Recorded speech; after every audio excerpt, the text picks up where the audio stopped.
Starting from scratch on YouTube can feel completely overwhelming, right? Those first 0 to 100 subscribers are really hard to get. And it can feel really frustrating with no audience, no views, no idea what you're doing or if those subscribers are even gonna come. Maybe you feel like it's a complete waste of your time. But here's the thing, my yoga channel went from 0 to 1,600 subscribers. And now I'm getting paid members into my yoga membership just from posting YouTube videos. And guess what? My first video, it got exactly 3 views to start with. And one of them was from my mum.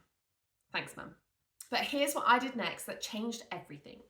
I remember how frustrating it was. I had all the excitement that yes, I'm gonna post on YouTube and I'm gonna get seen by thousands of people and I'm gonna become this really famous yoga teacher.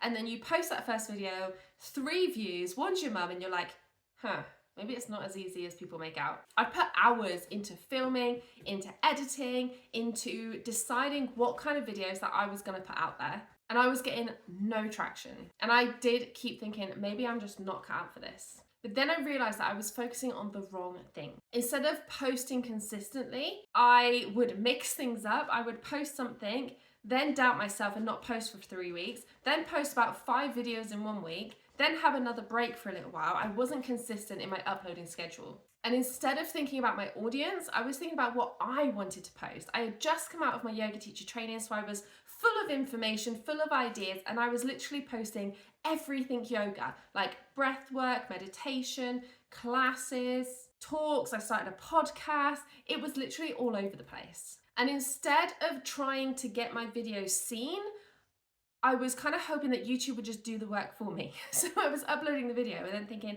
well, why is there no views? Without posting it myself to everybody that I knew, without putting it on my email list, without sharing it on Instagram, on TikTok, on Facebook, without making sure that my keywords were there. I mean, when I started YouTube, I had literally no idea. Luckily, I've learned a lot over the past 4 years, which is why I've managed to grow my subscriber account and I can start earning from it. So here's exactly what I did to grow from 0 subscribers and only 3 views on each video. I got really specific on not just my niche, because I'm starting to really hate that word, but on what my audience wants from me. Like before I was completely focused on this one person. I was being really specific. Like, it has to be Lisa. She's 32. She has a 5-year-old. She works part-time. And, you know, I went off on I had this whole page of this person and I was making videos directly for her.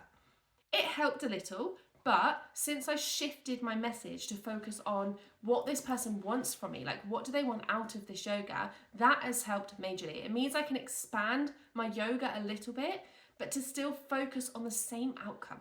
So instead of just focusing on 5-minute classes, because that's all Lisa had time for, now I can add in like a 20-minute meditation if I wanted, because it's gonna be the same result. I want to focus on the result that people want out of this.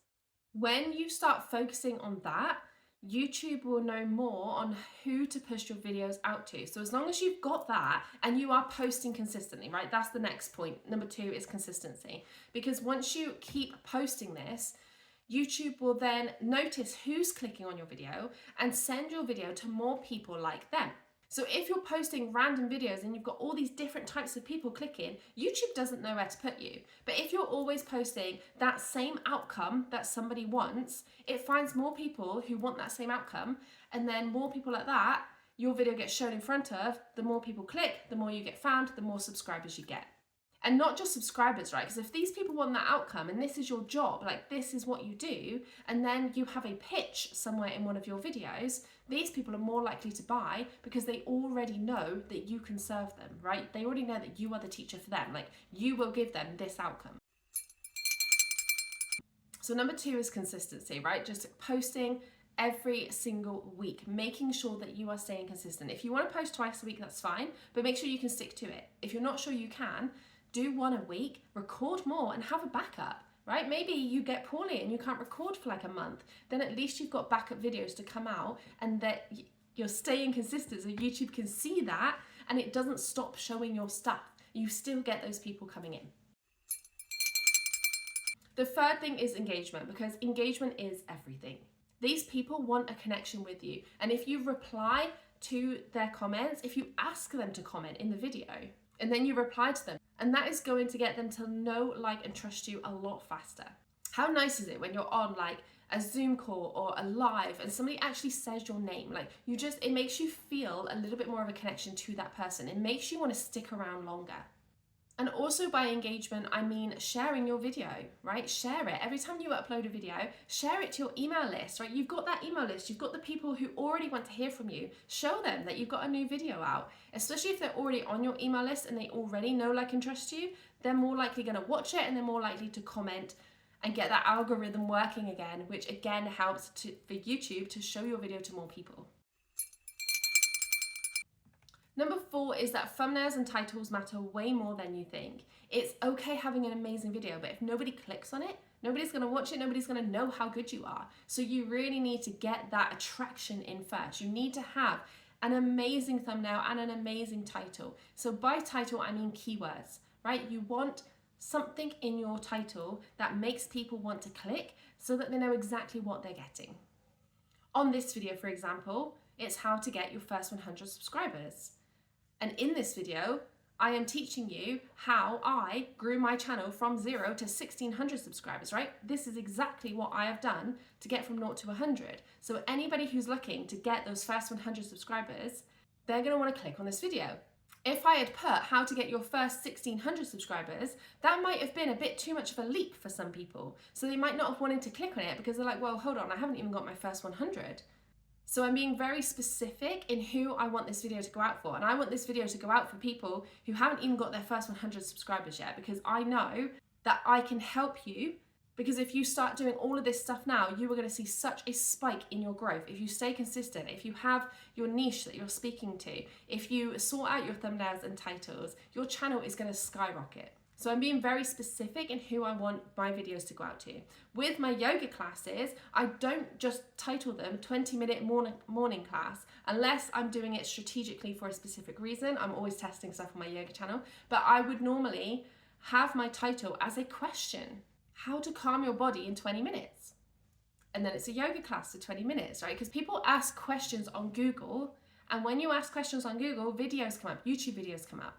YouTube is a search engine. People go to YouTube to find answers. So make sure that you're titling your videos so that somebody wants to find out the answer. The title is the most important thing. Then once you've nailed your title, that's when you need to find other videos that are similar to what you're doing and make sure that your thumbnail stands out more than theirs. Because if somebody types that in and you come up with a bunch of other videos, you want people to click on you rather than them. And the way that they do that is your thumbnail. I go over a lot more of this in my Wellness YouTubers course. If you're interested in that, you can check out the link in the description. But let's move on to tip number 5.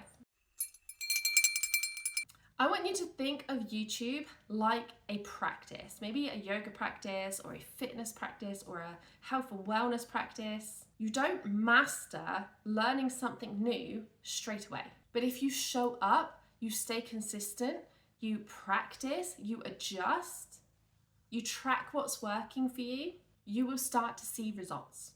It's exactly the same with YouTube. Your first few videos are not going to be perfect. In fact, I cringe when I look back at some of my older videos. But the more practice you get, the better your videos get. As long as you're trying to improve every single time you upload, you are on your way to being a great YouTube teacher and great business owner. Because why are we doing this? To get people into our world, to then get them into our business, right? We want to help them. And this is how we get seen, by putting videos up on YouTube. So I completely know what it's like to be invisible on YouTube. And I'm trying it all again new on this channel. So I am also learning in a different niche to help you out even more by putting my own tests and theories into this channel too. So if you follow these steps, your audience will find you, the right audience, the audience that want your help, and the audience that eventually will become clients. Growth takes time, but the most important thing, just start and keep going. I actually have a free guide. If you are completely brand new to YouTube, then go in the link in the description and download your free YouTube guide, because in that I give you a quick overview of what's inside my course, and I give you some ChatGPT prompts to really help you plan your videos and structure them in the best way. So now I want to hear from you. Drop a comment down below and let me know what your biggest struggle is right now with YouTube. And if you want to make your video creation process a lot faster, then make sure that you watch this video next on how to use AI in your business.